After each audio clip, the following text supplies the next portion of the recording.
அச்சாரம் டிவி நேயர்களுக்கு வணக்கம். இன்னைக்கு திரைவிமர்சனத்தில் நாம் பார்க்க போகிற திரைப்படம் இறுதி முயற்சி. வெங்கட் ஜனா தயாரிப்பு இயக்கத்தில் ரஞ்சித், மெஹாலி மீனாட்சி, விட்டல் ராவ், புதுப்பேட்டை சுரேஷ், கதிரவன், சிறுமி மௌனிகா, சிறுவன் நீலேஷ் மற்றும் பலர் நடித்து வெளியாகியிருக்கும் படம் தான் இறுதி முயற்சி. நிர்வாக தயாரிப்பு KP வேலு. கதை: சென்னையில் தொடர் கொலைகள் செய்யும் சைக்கோ கொலையாளி ஒருவர் போலீசிடம் இருந்து தப்பித்து ரஞ்சித்தின் வீட்டிற்குள் யாருக்கும் தெரியாமல் பதுங்கிவிடுகிறார்.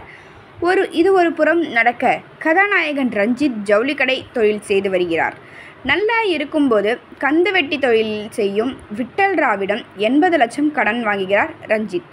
ஒரு கட்டத்தில் தொழிலில் நஷ்டம் ஏற்படுவதால் வாங்கிய கடனுக்கு வட்டிக்கு மேல் வட்டி கட்டி மீள முடியாத சூழ்நிலையில் ஏற்பட, தன் மனைவியையும் மகளையும் விட்டல் ராவிடமும் அவர் தம்பியிடமும் இருந்து காப்பாற்ற தன் நண்பனிடம் சென்று பணம் கேட்க அவர்களும் தராத சூழ்நிலையில் தூக்கிட்டு சாகும் நேரத்தில் மனைவி காப்பாற்றுகிறார்.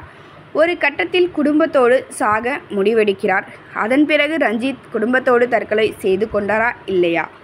ரஞ்சித் வீட்டிற்குள் பதுங்கி இருக்கும் சைக்கோ கொலைகாரன் யார் என்பதற்கெல்லாம் விடை சொல்வதே படத்தின் மீதி கதை.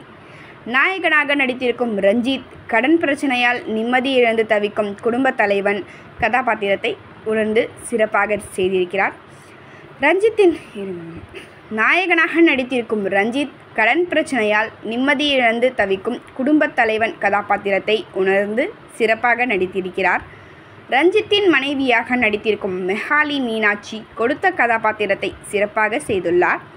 கருணை இல்லாத மனிதராக கந்துவட்டி தாதாவாக நடித்திருக்கும் விட்டல் ராவ், அவரது தம்பியாக நடித்திருக்கும் புதுப்பேட்டை சுரேஷ், குற்றவியல் ஆய்வாளராக நடித்திருக்கும் கதிரவன், ரஞ்சித்தின் மகளாக நடித்திருக்கும் சிறுமி மௌனிகா, மகனாக நடித்திருக்கும் சிறுவன் நீலேஷ் என இதில் நடித்திருக்கும் அனைவரும் அவரவர் கதாபாத்திரம் உணர்ந்து சிறப்பாகவே நடித்துள்ளனர். சுனில் லாசரின் இசையில் பாடல்களும் பின்னணி இசையும் ரசிக்க வைக்கிறது. சூரியகாந்தியின் ஒளிப்பதிவு படத்திற்கு பெரிய பலம். கலை இயக்குனர் பிரபாகரனின் வேலை பாராட்டத்தக்கது. இயக்குனர் வெங்கட் ஜனா தற்போதைய காலகட்டங்களில் பல்வேறு பகுதிகளில் நடக்கும் கந்துவெட்டி கொடுமைகளை தோலுரித்து காட்டியிருக்கிறார். அது மட்டுமல்லாமல் கந்துவட்டிக்கு தற்கொலை தீர்வல்ல என்பதையும் எல்லாரும் ரசிக்கும்படி சுவாரஸ்யமாக சொல்லியுள்ளார். பாராட்டுகள். மொத்தத்தில் இறுதி முயற்சி குடும்பத்தோடு பார்க்க வேண்டிய படம். அனைவரும் அச்சாரம் டிவியை சப்ஸ்கிரைப் பண்ணிக்கோங்க. கூடவே அந்த பெல் ஐகானை மறக்காமல் ப்ரெஸ் பண்ணிடுங்க. நன்றி.